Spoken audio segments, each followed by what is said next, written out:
आप सभी दर्शकों को राजीव टाइम्स की ओर से श्री कृष्ण जन्माष्टमी की हार्दिक हार्दिक शुभकामनाएं। भगवान कृष्ण को माखन से भी अधिक अगर कोई चीज प्रिय है तो वो है धनिये की पंजीरी, जिसके बिना कान्हा के 56 भोग भी अधूरे हैं। ये एक खास प्रसाद है, धनिया पंजीरी, जो कान्हा को सबसे अधिक प्रिय मानी जाती है।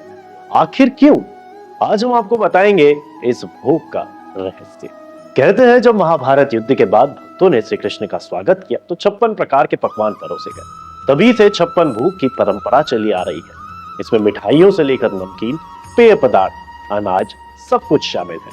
मगर इस विशाल थाल में एक साधारण सी लगने वाली पंजीरी का स्थान बिल्कुल खास है। धनिया पंजीरी सिर्फ स्वाद में ही नहीं, आस्था में भी अनमोल है।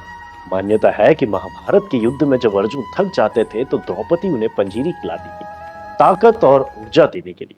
जन्माष्टमी के व्रत में भी इसे खास तौर पर इसलिए चढ़ाया जाता है क्योंकि यह व्रत तोड़ने के लिए सबसे पवित्र और सुपाच्य प्रसाद माना जाता है। धनिया पंजीरी में घी, मिश्री, धनिया पाउडर होता है। ये तीनों ही व्रत के बाद शरीर में तुरंत ऊर्जा देते हैं। धनिया ठंडा होता है, घी शक्ति देता है और मिश्री ग्लूकोज की तरह तुरंत एनर्जी प्रदान करता है। यही वजह है कि इसे व्रत के बाद खाने की परंपरा हजारों सालों से चली आ रही है। भक्त मानते हैं कि कान्हा को माखन जितना ही पंजीरी भी प्रिय है। माखन उनकी शरारत का प्रतीक है और पंजीरी उनकी मां यशोदा के स्नेह का प्रतीक। यही कारण है कि हर मंदिर में हर जन्माष्टमी पंजीरी जरूर चढ़ाई जाती है, चाहे भोग में 100 तरह की मिठाइयां क्यों ना हो। तो अगली बार जब भी आप कान्हा के भोग में पंजीर देखें तो समझ जाएंगे ये सिर्फ प्रसाद नहीं बल्कि परंपरा, सेहत और भक्ति का अटूट संगम है।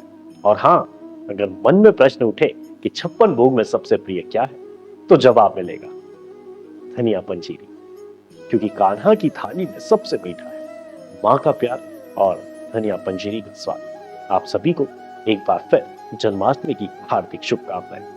राधे राधे।